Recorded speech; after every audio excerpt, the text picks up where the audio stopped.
जय माता दी दोस्तों, स्वागत है आप सभी का एक बार फिर से। माँ भगवती की कृपा आप और आपके पूरे परिवार पर सदा सर्वदा बनी रहे।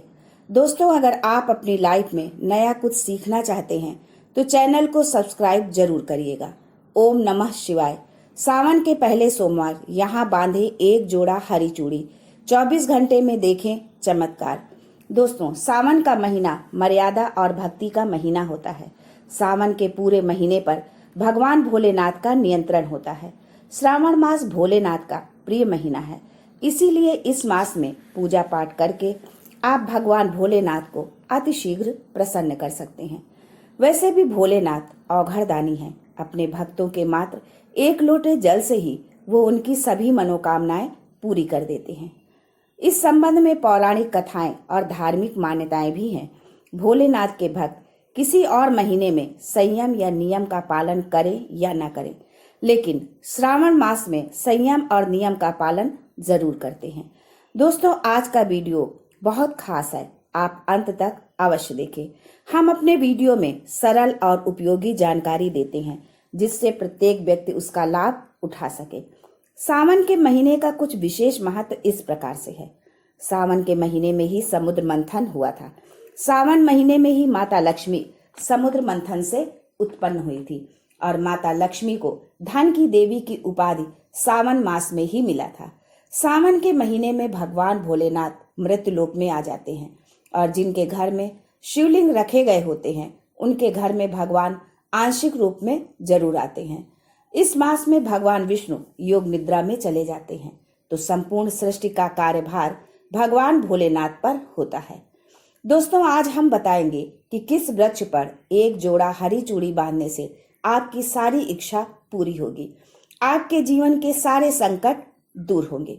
लेकिन दोस्तों, ये जानकारी बताने से पहले आपसे रिक्वेस्ट करते हैं कि वीडियो को लाइक जरूर करिएगा, दोस्तों को शेयर कर दीजिएगा और अगर आपने अभी तक चैनल को सब्सक्राइब नहीं किया है तो चैनल को सब्सक्राइब करके बेल आइकन जरूर दबाइएगा। और अगर आप भी भोलेनाथ के सच्चे भक्त हैं तो कमेंट बॉक्स में लिखें ओम नमः शिवाय। भगवान भोलेनाथ को ये 3 वृक्ष अत्यंत प्रिय हैं और इन 3 वृक्षों की पूजा करने से शिव पूजा के समान फल प्राप्त होता है। दोस्तों, इन वृक्षों के बारे में ये भी कहा जाता है कि स्वयं भोलेनाथ और माता पार्वती इन वृक्षों के रूप में भूलोक पर अवतरित हुए थे, अर्थात उन्होंने भूलोक पर जन्म लिया था। पहले जानते हैं सावन में हरी चूड़ी का महत्व। दोस्तों, हरा रंग सौभाग्य और प्रेम उल्लास का प्रतीक माना जाता है। हरा रंग प्रकृति का स्वरूप माना जाता है। माता पार्वती प्रकृति हैं और भगवान भोलेनाथ को पुरुष माना जाता है। सावन में चढ़ाए जाने वाले बेलपत्र, धतूरा, भांग और दूब हरे रंग के होते हैं। प्रकृति निर्माण करने वाले भगवान भोलेनाथ हरे रंग से अतिशीघ्र प्रसन्न होते हैं। सावन में जो महिला हरे रंग की चूड़ी पहनती है, हरे वस्त्र धारण करती है, उसे अखंड सौभाग्य की प्राप्ति होती है। इसलिए सभी माताओं बहनों को सावन मास में हरी चूड़ी और हरा वस्त्र धारण करना चाहिए। माता पार्वती उनका सौभाग्य अखंड रखती हैं। सावन मास में लाल रंग के वस्त्र धारण करने से भगवान भोलेनाथ नाराज हो जाते हैं। तो दोस्तों, इस वृक्ष पर सावन के किसी सोमवार को बांधे हरी चूड़ी आपका दुर्भाग्य सौभाग्य में बदल जाएगा। कैसी भी परेशानी हो, गरीबी हो, कष्ट हो, कलह हो, जीवन में चल रही सारी समस्याएं समाप्त हो जाएंगी। और केवल एक ही सोमवार के दिन आप ये उपाय करते हैं, हरी चूड़ी इस वृक्ष पर बांधते हैं तो जन्म जन्मांतर की गरीबी भी मिट जाएगी। और शीघ्र ही एक ही सोमवार को ये उपाय करने से आपकी मनोकामना पूर्ण होगी। तो दोस्तों, वो कौन से वृक्ष हैं, आइए जानते हैं। पहला वृक्ष है शमी का वृक्ष। तो शमी के वृक्ष के बारे में ध्यान से सुन ले। शमी वृक्ष को माता पार्वती और शिव का मिश्र रूप कहा जाता है, इसीलिए शमी के वृक्ष को उमा महेश्वर वृक्ष भी कहा जाता है। पूरे सावन भर शमी वृक्ष पर माता पार्वती और भोलेनाथ का वास माना जाता है। सावन के महीने में गोधूली बेला पर प्रदोष काल के समय, यानी जब न दिन हो न रात हो, यानी संध्या काल के समय इस वृक्ष को छूने मात्र से कष्ट दूर हो जाते हैं। सावन के महीने में शमी वृक्ष की जड़ पर कच्चा दूध डालने मात्र से भगवान भोलेनाथ अतिशीघ्र प्रसन्न होते हैं और माता पार्वती का खूब सारा आशीर्वाद मिलता है। शमी वृक्ष का और धार्मिक महत्व क्या है, ये भी जानिए। दोस्तों, भगवान राम ने लंका पर आक्रमण करने से पहले शमी वृक्ष की ही पूजा की थी।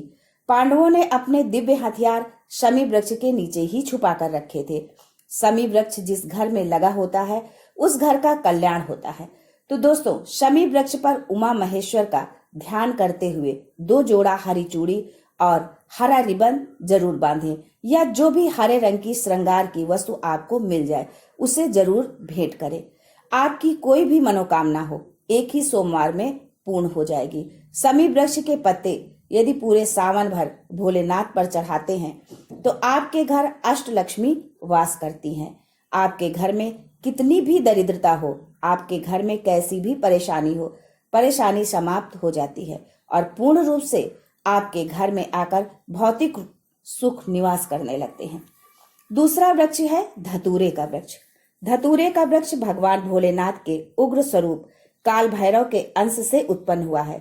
मान्यता है कि शिवलिंग पर धतूरे का पत्ता, पुष्प या फल चढ़ाने से राहु, केतु और शनि के कुप्रभाव समाप्त हो जाते हैं।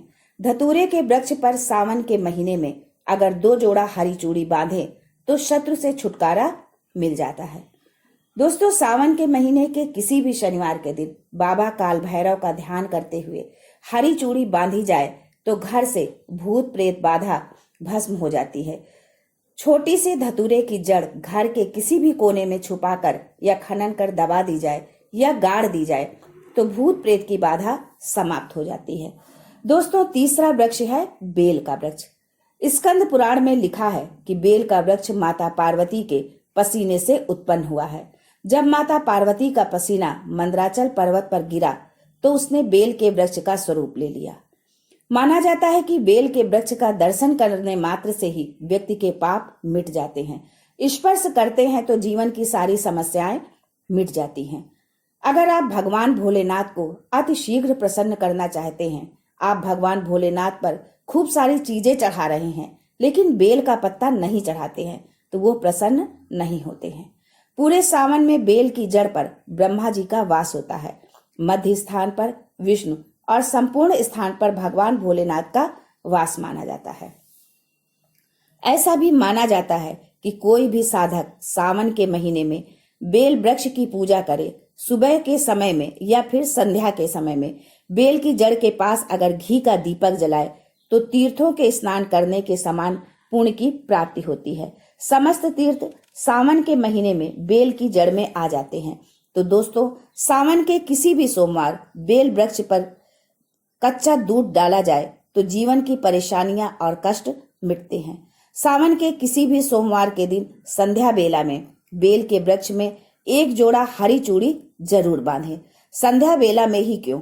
तो दोस्तों, संध्या बेला को ही प्रदोष काल कहा जाता है।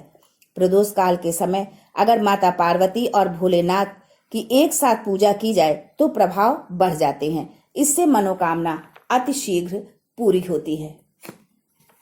जैसे आप सुबह पूजा करते हैं तो उसका प्रभाव 100 गुना होता है, लेकिन अगर संध्या काल के समय जब आप पूजा करते हैं तो उसके प्रभाव 1000 गुना ज्यादा बढ़ जाते हैं।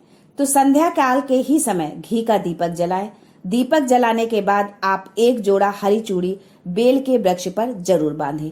एक ही सोमवार के दिन ये उपाय करने से आपकी जो भी मनोकामना होगी वो पूर्ण हो जाएगी। जब आप भोलेनाथ पर बेलपत्र चढ़ाते हैं तो कम से कम 3 पत्तों पर चंदन से श्री राम लिखकर जरूर चढ़ाएं। इससे भगवान भोलेनाथ जल्दी प्रसन्न होते हैं। तो दोस्तों, सावन के किसी भी सोमवार को इन 3 वृक्षों में से किसी भी वृक्ष पर हरी चूड़ी जरूर बांधें। आपकी मनोकामना पूर्ण होगी। कमेंट बॉक्स में ओम नमः शिवाय लिखना ना भूलें। ऐसे ही धार्मिक एवं लाभप्रद जानकारी पाने के लिए चैनल को सब्सक्राइब करना ना भूलें। आज के लिए बस इतना ही।